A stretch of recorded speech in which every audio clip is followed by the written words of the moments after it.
आलसी गधे की कहानी। एक बार की बात है, एक राम नाम का व्यापारी था। उसके पास एक गधा था। राम अपना सामान अपने गधे पर लादता और उसको ले जाकर मार्केट में बेचता था। वह मार्केट की जरूरत के हिसाब से दाल, सब्जी, कपड़े और मिठाइयाँ आदि बेचता था। राम अपने गधे का बहुत ख्याल रखता था। वह उसको बहुत अच्छा खाना देता और उसको आराम करने के लिए अच्छी जगह देता था, क्योंकि उसको पता था कि गधे की वजह से ही वह अपना सामान मार्केट में ले जाकर बेच पाता था। लेकिन गधे को काम करना बिल्कुल भी पसंद नहीं था। वह आलसी था। वह जितना हो सके काम से बचता ही था। वह तो बस खाना और आराम करना चाहता था। एक दिन जब राम अपने गधे पर दाल, चावल की बोरियां मार्केट जाने के लिए लाद चुका था, तो गधा आगे बढ़ने के लिए बिल्कुल तैयार नहीं हुआ। ऐसे में राम ने उसको एक छड़ी से मारा, जिसके कारण गधे को चलना ही पड़ा। मार्केट पहुंचकर राम को पता चला कि मार्केट में अब नमक की बहुत ज़्यादा ज़रूरत है, तो उसने नमक को बेचने का सोचा। वह अगली बार नमक की 4 बोरियां लेकर मार्केट पहुंचा और उसको बेच दिया। तब उसे उसके अच्छे दाम मिले। उसने अगली बार और ज़्यादा बोरियां लेकर मार्केट में बेचने की योजना बनाई। राम ने अगली सुबह मार्केट में ले जाने के लिए 6 बोरियां अपने गधे के ऊपर लाद दी, लेकिन गधा इतनी बोरियों के बोझ के कारण खड़ा भी नहीं हो पा रहा था। यह देखकर राम ने एक बोरी को निकाल दिया, जिससे गधा अब ठीक था। राम 5 बोरियों के साथ ही मार्केट की ओर निकल पड़ा।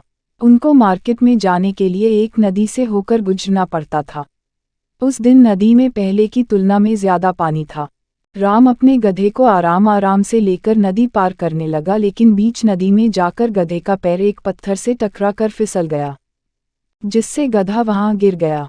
यह देखकर राम ने गधे को खींचकर बाहर निकाला और देखा गधे को कोई चोट तो नहीं लगी।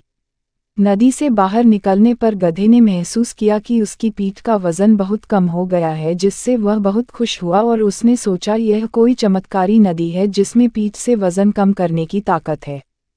राम ने देखा सारा नमक नदी में बह चुका था, जिससे वह अपने घर की तरफ गधे को लेकर लौट गया। गधे की पीठ का भार भी कम हो गया था और उसको मार्केट भी नहीं जाना पड़ा, जिससे गधा बहुत खुश हुआ और घर जाकर उसने खाना खाया और पूरा दिन आराम किया। राम अगले दिन गधे की पीठ पर बोरियां लादकर चलने लगा। गधे ने सोचा कल को पूरा दिन काम नहीं करना पड़ा, लेकिन आज फिर काम करना पड़ रहा है। उसने सोचा लेकिन चमत्कारी नदी तो है न, जिससे वजन कम होता है। जैसे ही राम और उसका गधा नदी पार करने लगे, तब गधा फिर बीच नदी में जाकर बैठ गया। राम इससे बड़ा हैरान हुआ और अपने गधे को खींचकर बाहर निकाला। अब फिर सारा नमक पानी में बह चुका था। राम को पता चल चुका था गधा अब यह जानबूझकर कर रहा है। वह इसके बाद घर को लौट गए। गधा फिर बहुत खुश हुआ, क्योंकि उसको उस दिन भी कोई काम नहीं करना पड़ा।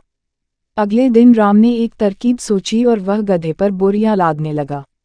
गधे को थोड़ा भारी तो महसूस हुआ, लेकिन उसने सोचा चमत्कारी नदी तो है न, जिससे वह सीधा चल पड़ा।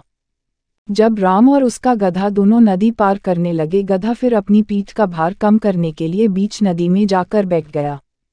थोड़ी देर के बाद वह जैसे ही खड़ा हुआ तो उसकी पीठ बहुत दर्द करने लगी, क्योंकि पीठ का भार बहुत बढ़ चुका था, क्योंकि राम ने अब की बार नमक की जगह कपास बोरी में डाला था। गधे के पानी में बैठने पर कपास ने सारा पानी सोख लिया और भारी हो गई। गधा इससे बहुत परेशान हुआ और गधे को इस बढ़े हुए भार को लेकर अब मार्केट भी जाना पड़ा। अब गधे को सबक मिल चुका था। इसके बाद कभी भी गधे ने नदी में बैठने की हरकत नहीं की। इस कहानी से हमें यह शिक्षा मिलती है कि हमें कभी भी आलस्य नहीं करना चाहिए, क्योंकि आलस्य करने का हमेशा नतीजा बुरा ही होता है।